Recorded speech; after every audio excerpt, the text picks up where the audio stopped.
Hello, hi guys. आज straight cut बघूया. स्कूलची मुलगी आहे तर हिचा हेअर कट करायचा होता स्ट्रेट. तर तिला लेंथ खूप कमी पण नाही आणि खूप शॉर्ट पण करायचे नव्हते.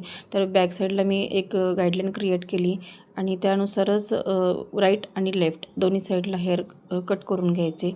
ज्यावेळेस आपण गाईडलाईननी काम करतो तर आपला हेअर कट चुकत नाही. बिलकुल खूप छान पद्धतीनं आणि क्लिअर येतो, जसा हवा आहे तसा.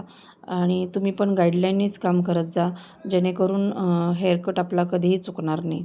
तर अशा पद्धतीनं करून घेतले. परत मी पुढं कपाळात बसले जे फेसचं बँग असतात, तर फ्रंटला एक गाईडलाईन क्रिएट केली.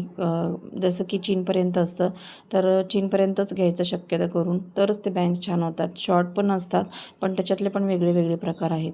तर या पद्धतीनं मी पुढं सगळे केस घेऊन फ्रंटला एक स्ट्रेट असे कट करून घेतले. त्याच्यानंतर जसा आपला भांग पडतो त्यानुसारच फेस फ्रेमिंग म्हणून फक्त त्याला एक शेप द्यायचा आपण, कारण तसेच जर ठेवले तर ते बँग्स नाही छान दिसणार.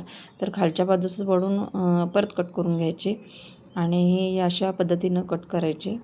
तर मुलगी स्कूलला जाते तर तिच्याप्रमाणेच कट करावं लागेल, कारण शॉर्ट करून नाही चालणार आपल्याला. तर हे अशा पद्धतीनं कट करून घेतले. तर लगेचच मी सेटिंगला घेते ब्लो ड्राय करायला. तर ब्लो ड्राय करून घेतला मी आणि या पद्धतीनं बघू शकता की कसा झाला आहे बघा हा. तुम्हाला आवडला असेल तर लाईक करा, कमेंट्स करा, शेअर करा. Thank you so much.